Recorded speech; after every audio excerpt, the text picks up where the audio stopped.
Assalamualaikum warahmatullahi wabarakatuh. Nama saya Zevanya Astarsi Marmata dari SMK 10 Jakarta. Dan pada kesempatan kali ini, saya akan berperan sebagai tim oposisi ataupun pihak kontra dalam mosi debat. Dewan ini akan mengadopsi mekanisme student loan di Indonesia. Saya akan menjelaskan definisi dari student loan terlebih dahulu. Student loan adalah fasilitas pinjaman ataupun kredit khusus yang diberikan untuk membantu mahasiswa membiayai kuliah dan kebutuhan akademis lainnya. Berbeda dengan beasiswa yang bersifat hibah, pinjaman ini harus dicicil ataupun dilunasi beserta bunganya setelah mahasiswa lulus ataupun mulai bekerja. Meskipun terlihat membantu, student loan ini sebenarnya justru berpotensi menimbulkan masalah ekonomi dan sosial yang baru di Indonesia. Sistem ini dapat membebani generasi muda dengan utang sejak awal kehidupan produktif mereka, terutama di lapangan kerja yang masih sedikit dan pendapatan yang belum matang. Saya akan masuk ke rumusan masalah. Yang pertama, mengapa student loan berpotensi membebani generasi muda? Yang kedua, bagaimana kondisi ekonomi dan sosial membuat sistem ini tidak efektif? Yang ketiga, mengapa pendidikan seharusnya tidak dibangun atas beban utang manusia? Saya akan masuk ke argumen yang pertama. Yang pertama, student loan membebani pelajar ataupun generasi muda dengan utang sejak awal kehidupan produktif.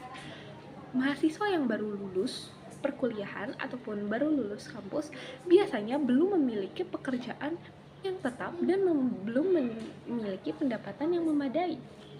Jadi akan sulit bagi mereka untuk membayar utang tersebut, terutama dalam hal ini khususnya Indonesia.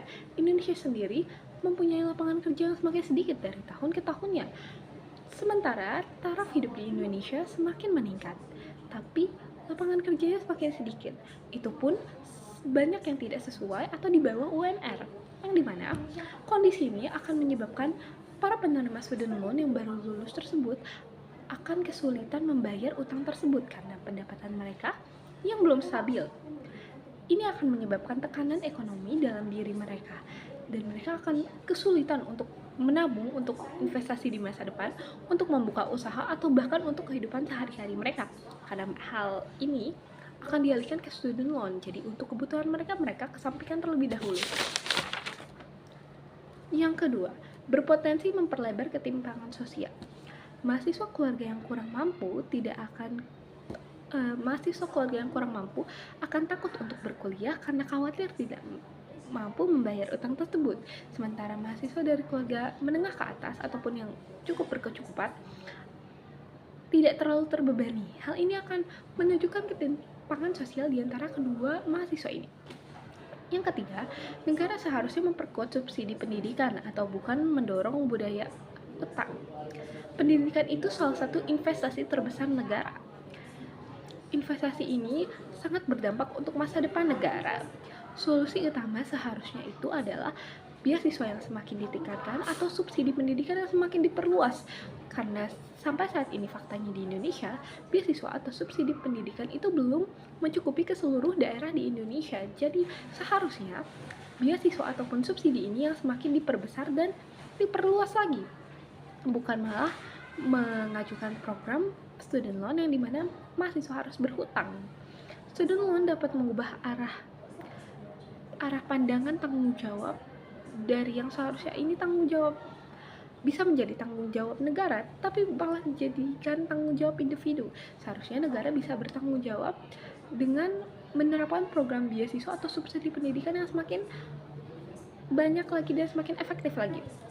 Selain itu, dengan adanya bunga, pasti mahasiswa juga akan semakin susah untuk membayar ya, karena mahasiswa yang baru lulus itu biasanya baru saja mendapatkan pekerjaan yang belum stabil.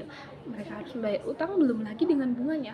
Bunga yang semakin bertambah, walaupun sedikit, tapi itu tetap bunga. Dari tahun ke tahun itu pasti akan bertambah. Jadi ini akan menyebabkan pertambahan dari nilai yang seharusnya, yang dimana mereka pasti akan merasa terbebani. Saya akan membuat beberapa bantahan dari tim oposisi. Yang pertama, tim oposisi berkata bahwa student loan dapat membentuk semangat belajar dan sebagai tanggung jawab siswa. Menurut saya, pendidikan itu ataupun belajar itu tidak, tanggung jawab belajar dan pendidikan itu tidak seharusnya dibentuk melalui utang. Student loan justru berpotensi untuk meningkatkan stres dan kecemasan karena takut tidak mampu untuk membayarnya setelah lulus. Yang kedua, bunga yang proporsional. Sekecil-kecilnya bunga akan tetap menjadi beban tambahan bagi suatu individu, terutama jika individu itu belum mendapatkan pendapatan yang stabil. Bunga itu, walaupun bunga itu seproporsional apapun, bunga tetaplah bunga. Semakin bertambahnya tahun, bunga itu juga akan semakin bertambah. Yang ketiga, pembayaran gradual.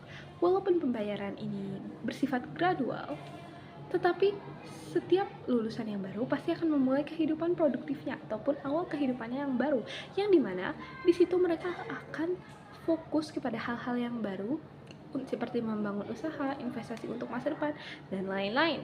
Hal ini bisa menghambat mereka menabung ataupun membangun suatu usaha. Yang keempat, beasiswa yang terlalu prestisius atau susah diraih. Nah, seharusnya negara ini memperluas bantuan pendidikan seperti yang saya bilang tadi. Beasiswa seharusnya lebih merata. Beasiswa juga seharusnya bisa full 100% untuk seseorang individu. Karena sejatinya pendidikan adalah hak setiap manusia. Pendidikan adalah hak masyarakat Indonesia tanpa harus dibebani oleh keadaan ekonomi. Jadi kesimpulannya, tim oposisi menolak adopsi mekanisme student loan di Indonesia karena sistem ini dapat membebani dengan utang dan ketimpangan sosial dan mengalihkan tanggung jawab negara dalam menyediakan pendidikan yang terjangkau dan dapat diakses oleh semua lapisan masyarakat di Indonesia. Terima kasih.